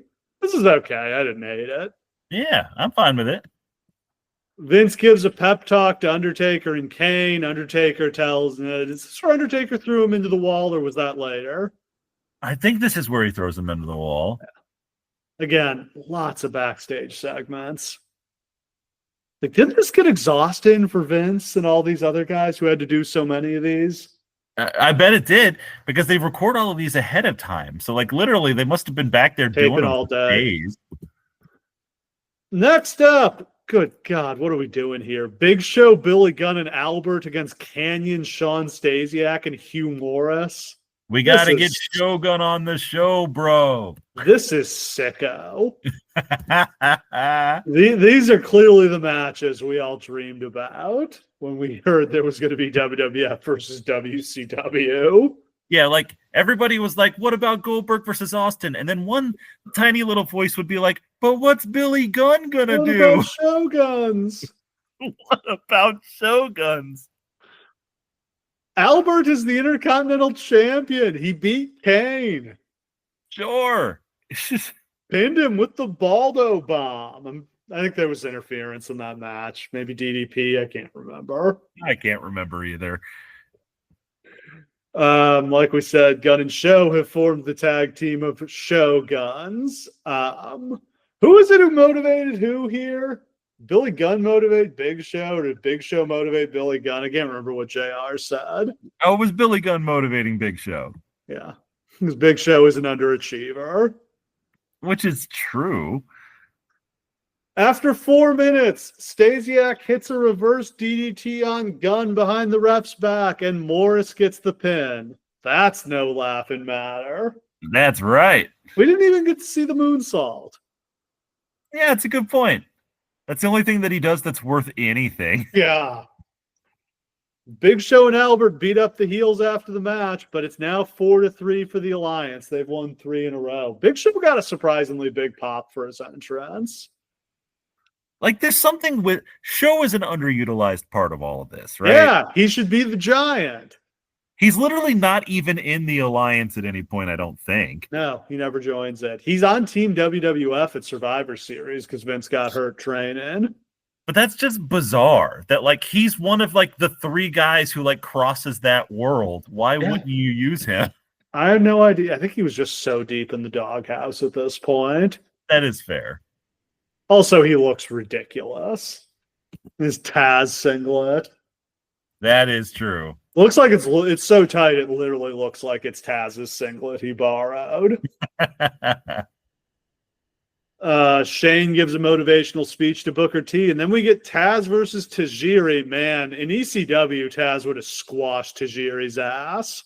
Like, the number of times that on, like, ECW house shows, Taz must have just suplexed Tajiri 35 times and pinned him. And yet here he's got a sell for him. Yeah, Tajiri gets the win in 6 minutes after he uses the mist and the buzzsaw kick. I don't know why they still have Taz wrestling at this point. He should just be a commentator. Come on. You remember, like, we're going to get to a point as we continue on with this invasion thing where they're going to do a mini feud with Austin and Taz. Yeah, remember when Austin beats the shit out of him? I don't remember. I think he screwed something up, and Austin just pummels him and beats him with his belt. And it's sort of like the entire Alliance is like standing around watching Austin whip Taz with a belt. And it's like, for Taz, do you look back at your career in that moment and wonder where you should have retired? Yeah. Backstage, Matt gives Jeff a pep talk, and then Van Dam sneaks in and hits Matt with a chair. That was actually pretty good because the way they filmed it, Van Dam comes out of fucking nowhere. At WWF New York, Hardcore Holly roughs up a fan wearing a WCW shirt. Yep. Then we get the hardcore title match. Jeff Hardy defends against Rob Van Dam. Man, Rob Van Dam hit this company like a bolt of lightning.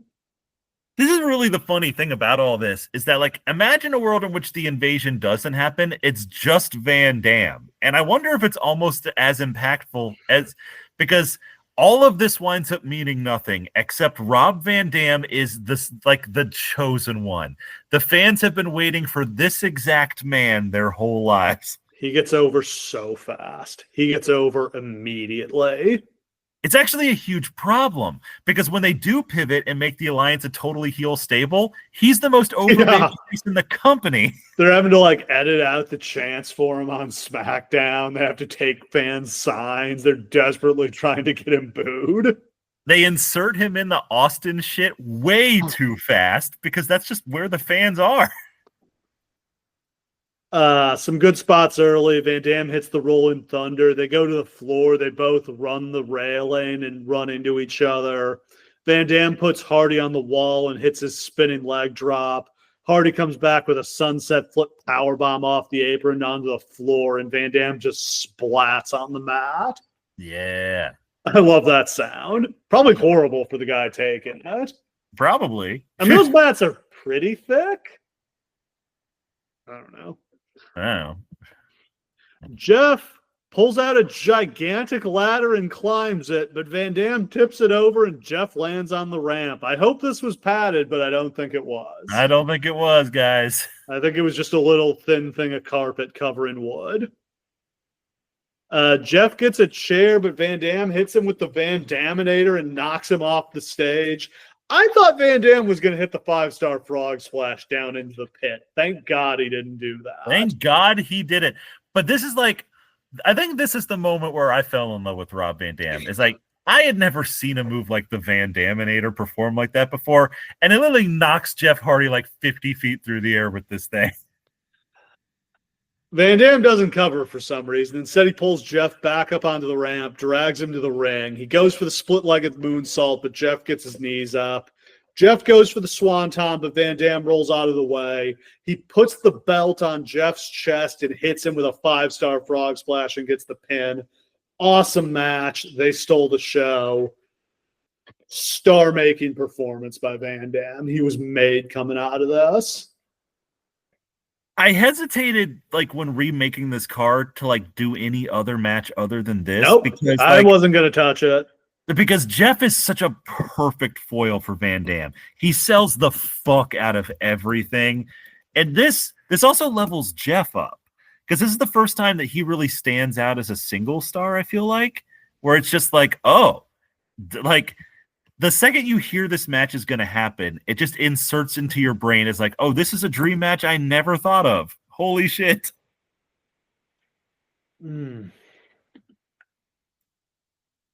Alliance leads 5-4 as we come down the stretch here. WWF is going to need to win both of the last 2 matches to win this one. I wonder if Vince tells Kurt to focus for his match. Kurt says tonight isn't for his country, it's for him. Then we get the Bra and Panties match. Trish and Lita against Stacy Keibler and Tori Wilson. Foley comes out to referee. Sick pervert. These girls should get a restraining order against him. He might write them into a terrible, confusing storyline about himself. The entrances take forever. I don't think... Did either Stacy or Tori have any wrestling training? He is. Yeah, like, it really shows here. Trish and Lita are both pretty good. You can see Trish is really coming along. I mean, they've leveled up completely. They've had their whole feud. Like, they're great. Trish and Lita get the win by stripping Stacy and Tori. That ties it up 5-5 as we enter the final match. Which, of course, it would, because it would be fucking ridiculous if this didn't come down to the last match. That would have been hilarious if Stacy and Tori had won and the last match was lame duck. Yeah, who cares? Alliance already won. Hooray! Yeah, we won't even. It's like baseball. We won't even play the last inning. Main event's canceled. Yeah, imagine being Stacy Keibler. What do you think she is, like 23 years old here? And you're brought into this company and, like, 3 weeks in, they're like, oh, yeah, we're going to have you get stripped down to your underwear on pay-per-view. Well, now, hold on. Because let's not act like WCW was using her in this chaste manner as a respect. That's a good point. Oh, my God. When they would have her get up on the table and dance. Literally, she had done a miscarriage storyline like 6 months before this. I've never seen her do a shoot interview or a podcast or anything. I'm really curious how she feels about wrestling. She has done a lot of interviews because she's like an actual celebrity now. Like, she actually dated George Clooney. Yeah. So, like, she's done a lot of interviews like, oh, I love my time in wrestling. It was so much fun. I'm sure she fucking hated it and that she has horrible memories, but she doesn't bury it because she's too classy for that.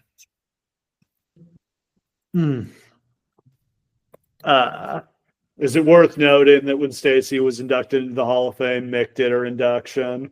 That's gross as fuck, guys. It really is. Somehow, if there's a hot woman, Mick Foley will find a way to insert himself into the situation. I'm not saying that Mick Foley is like a pervert rapist or whatever, but I'm just saying that, like, there's something about this man that is deeply troubling during this time. We see the Alliance firing themselves up for the match. And then Vince talks to Austin. Austin cuts him off, says he doesn't need any motivation. He's going to go whip somebody's ass. I love it. And it's time for the inaugural brawl. Team WWF versus Team Alliance. This is what the world has come to.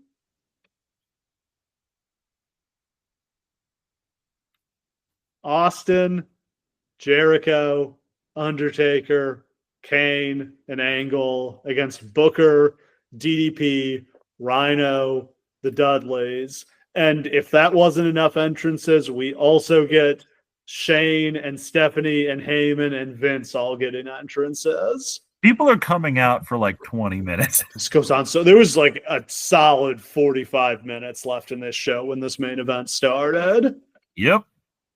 All the wrestlers come out. They do alternate between the WWF and WCW guys, which I did like. I did like that too. Austin rushes the ring. We get a giant brawl on the outside. They go in the ring. Austin hits Rhino with a superplex. Hell yeah. You ever remember Austin doing a superplex other than that? He was doing them during the Benoit matches. Oh, man. Just like this was working, Austin. It really was. We cycle through the WWF guys. They all get to shine. Kurt gets especially big cheers. Like, he got the biggest reaction after Austin. Because again, like, these segments on TV have been making him look like a star. 15 minutes into the match, the WWF has completely dominated. The Alliance has barely gotten any offense in. This is not the right way to do this. No. Finally, Kurt gets ganged up on. Shouldn't they have done... I mean, they do it later, but I think they should have done the Austin getting taken out thing way earlier.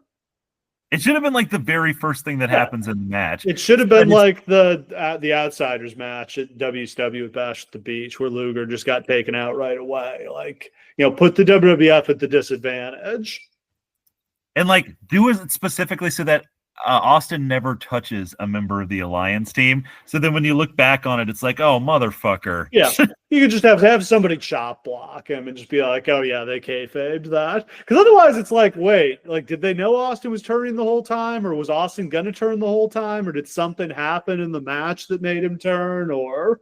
Yeah, because we're supposed to believe that Austin was turning the whole time, right? Like, that's the whole premise of this. Yeah. Was he just kayfabe wrestling the whole time?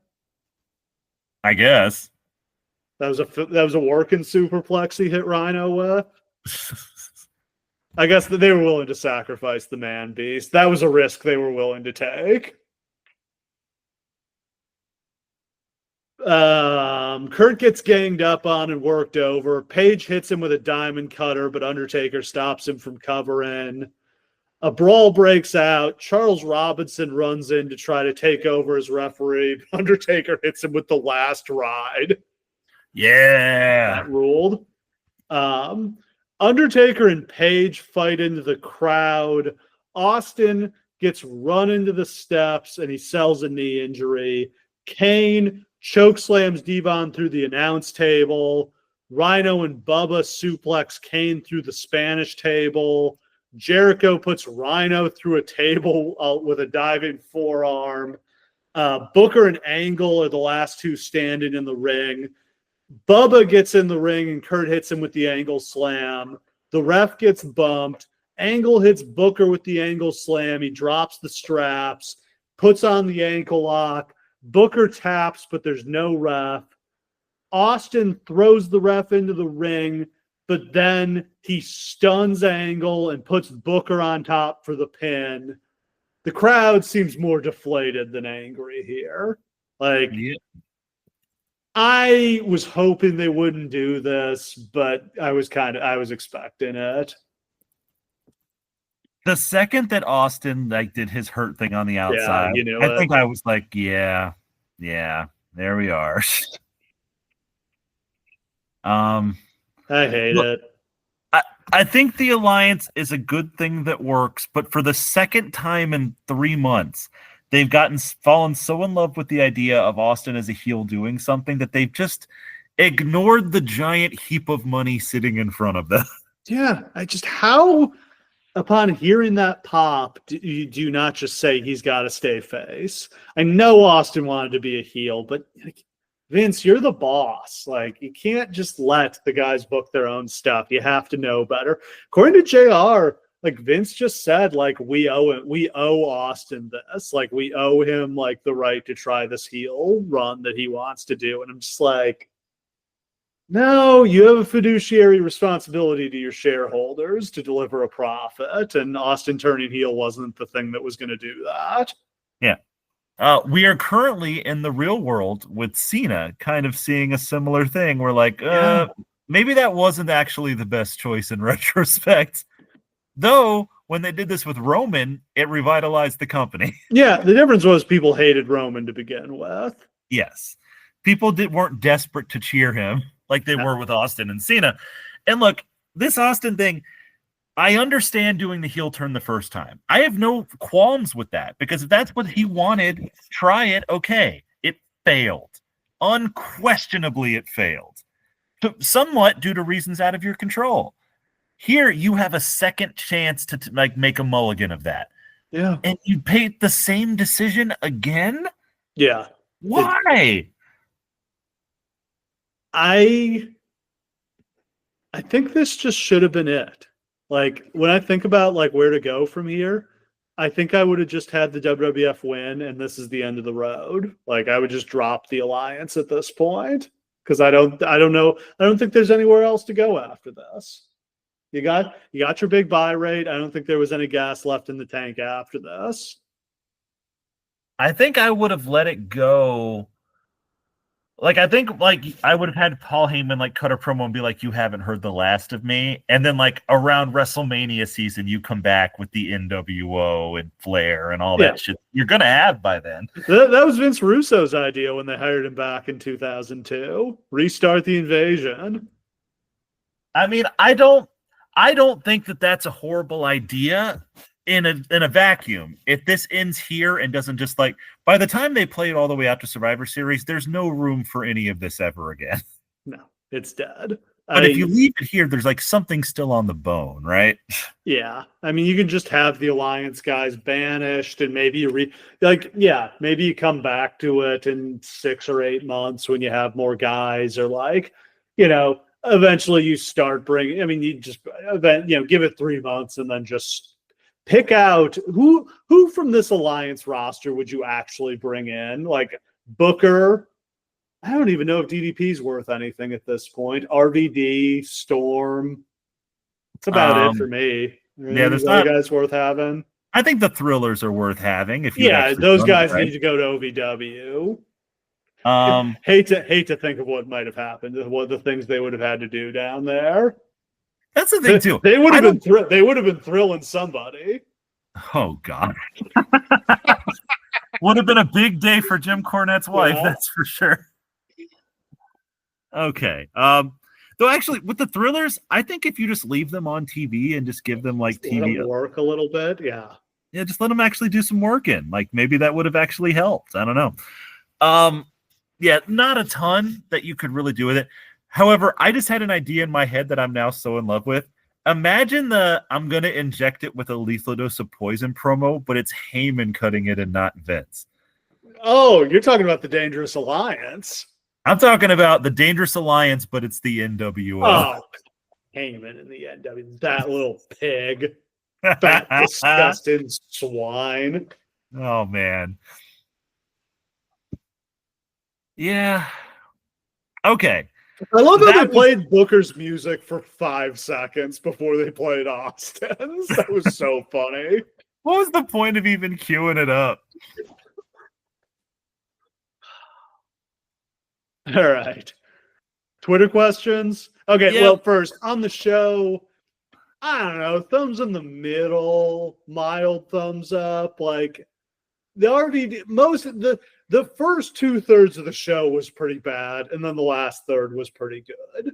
I don't know. That probably does balance out to actually a thumbs down. Choo-choo, motherfuckers. Here comes the hyperbole train. Look, if Jeff Hardy versus Rob Van Dam was not on this show, it would be the vilest, most indefensibly shitty show in wrestling history. Not because every moment of the show was bad or because all the matches sucked, but because of what it should have been compared to what it was. All right. Twitter questions. The good, the bad, and the nerdy asks, would this pay-per-view have worked better if it was just ECW versus WWF? WCW wasn't ready to invade. I want you guys But I want you guys to really imagine what that pay-per-view looks like. I So didn't book that one. the alliance is already thin. Now remove the WCW guys. Yeah, that's tough. What is like Van Dam versus Austin the main event? Come on that now. sounds like fun. Like ECW invasions were always fun for the invasion part, but then you get to the actual show and realize they don't belong in the same stratosphere. AJ Jones asks, is RVD's performance here one of the greatest WWE pay-per-view debuts? By the way, his Tiger Stripes singlet is a top 3 favorite of mine. Yeah, we forgot to talk about that. Wore busted out the amazing Tiger Stripe gear here. Maybe a top 5 look anyone's ever had in the history of wrestling. These should have been his big game tights. Yeah. The only other one I can think of is like Mysterio at like SummerSlam 02. Yeah, that's a good one. But yeah, it's pretty much just those two. Juice and Thunder Liger. That wasn't Liger's pay-per-view debut, though. He was in the Battle Bowl. I was going to say Liger versus Pillman. All right, what are we doing next? We're doing Stump Steve, or are we doing the fantasy booking? Let's do the fantasy booking first. I think the fantasy booking is going to be a little bit more fun this week. Okay, who goes first? You go ahead and go first. Okay. So I didn't use anybody who they didn't have. So we've got Lance Storm and Justin Credible, the Impact players, against Tajiri and Regal, with Tajiri and Regal winning. We got Rhino defending the ECW title against Spike Dudley in what would be a squash match. That's fun. Rob Van Dam against Jeff Hardy for the hardcore title, not changing that one. RVD wins.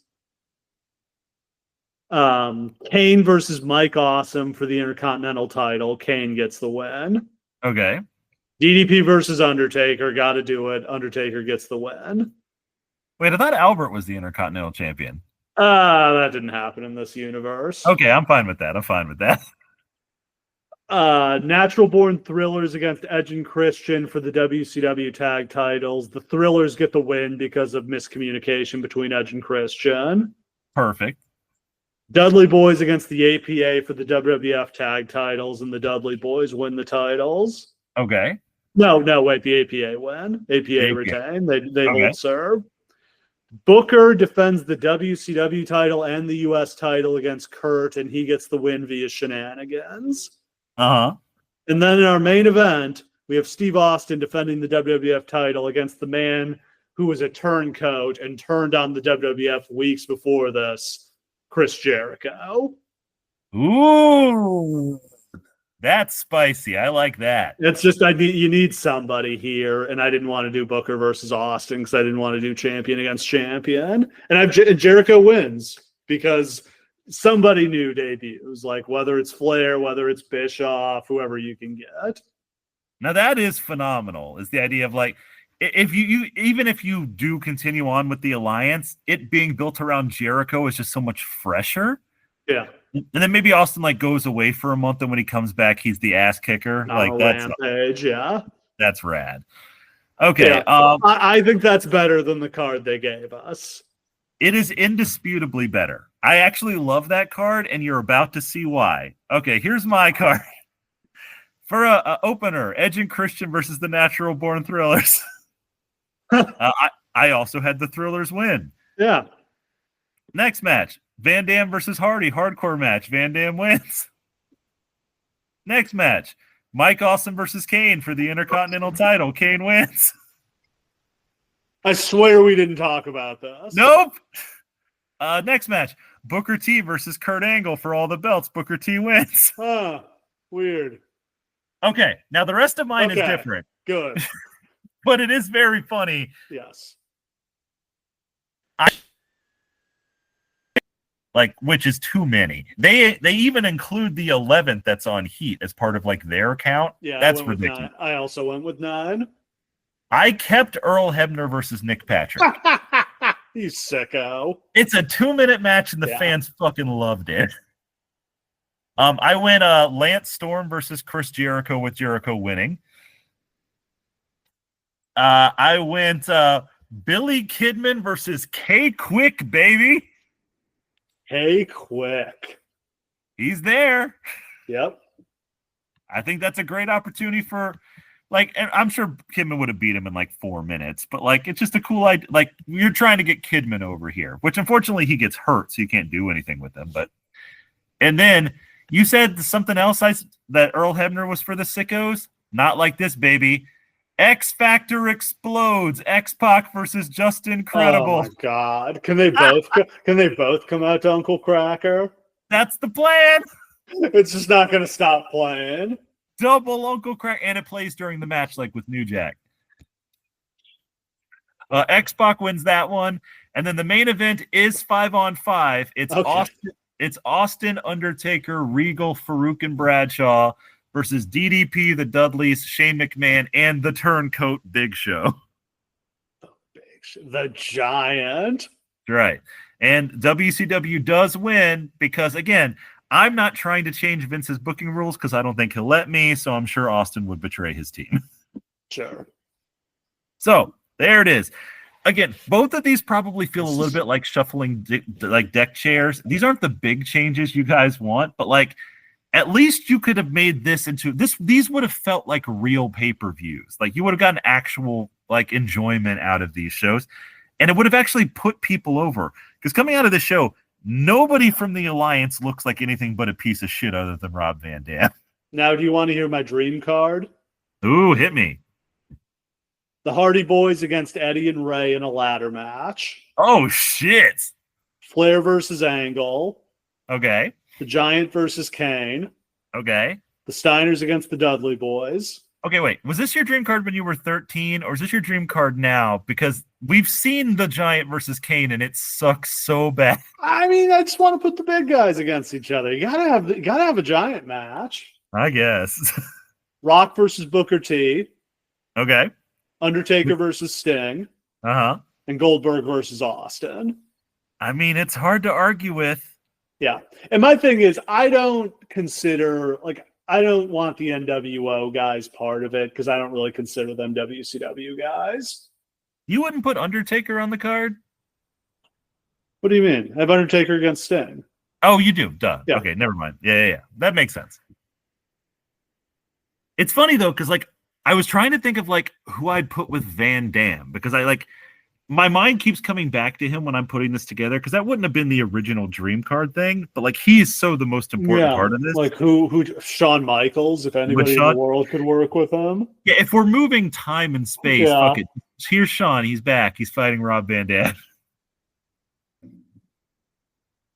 Oh man. This was a fun exercise, but it never gets any easier because there's just so many obstacles in the way. Yeah. It might actually almost be fun. If we get to the end of this, we could almost do like, what's the WrestleMania supposed to be this year? Like, if you could have redone the whole year 2001, like, where should it have gone? By WrestleMania, got to have the NWO guys in, so that's a hard thing to handle. And you're getting, isn't that when they get Goldberg? Like, no, that's the next year. That's 2003. Yeah. That's right. Yeah, man. Okay. Now let's do a Stump Steve, which is going to be the simplest Stump Steve and maybe the most complicated ever. It is a simple yes or no answer. Are you ready? Okay. Yeah. Tonight, we had a pay-per-view match between two referees. True or false, Steve? This is the first time in wrestling pay-per-view history that two referees have faced each other in a match.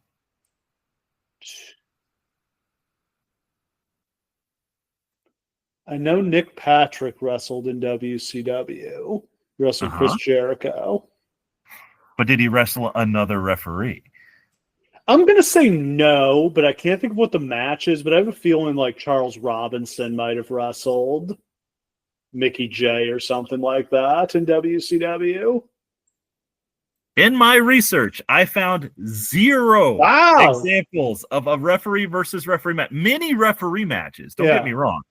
Like constant referee matches, but no examples of just a pure ref versus ref duke 'em out in wrestling history prior to this. I feel like there might be some like workaround where there's like a wrestler who eventually became a referee. That's probably true. But there would have to be two wrestlers who eventually became referees. They're like some of Teddy Long when he was a manager, but I don't remember him ever wrestling somebody who later became a referee. Remember Ron Garvin was a referee in storyline in the WWF for a while. Shane McMahon was a lowly referee. Did he ever wrestle somebody else who was a referee? That's a really good question. Actually, you might have. Did Ron Garvin ever wrestle like Dangerous Danny Davis? Because they were both refs. Probably not on pay-per-view. Yeah. So, let's say there's probably a workaround way. What? Wait. No, Danny Davis teamed with Bret Hart at WrestleMania 3. Yeah, Bret Hart is a licensed official, as we saw at Starrcade 1997. Of course he is, yes. Yeah.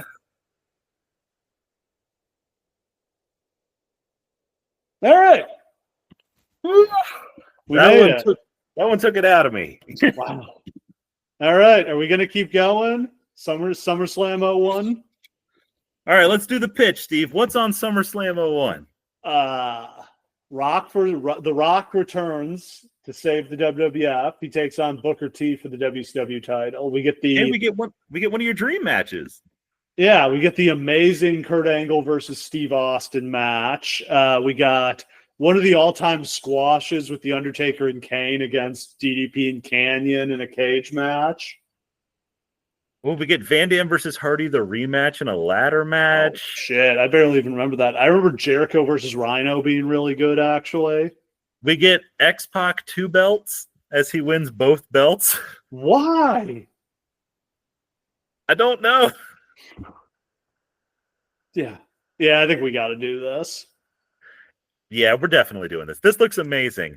And I tried to find room for Test in my fantasy booking because he's going to join the Alliance in the next month. And honestly, him with Shane feels so right because, like, he always followed Shane. They're besties. Yeah, we're definitely doing SummerSlam. Whether we continue on to what's between SummerSlam and Survivor Series is the real question. Yeah. All right. I think that's a wrap for this one. We'll have all that and more next time on the Lawcast. Thanks for listening. We'll see you again next time.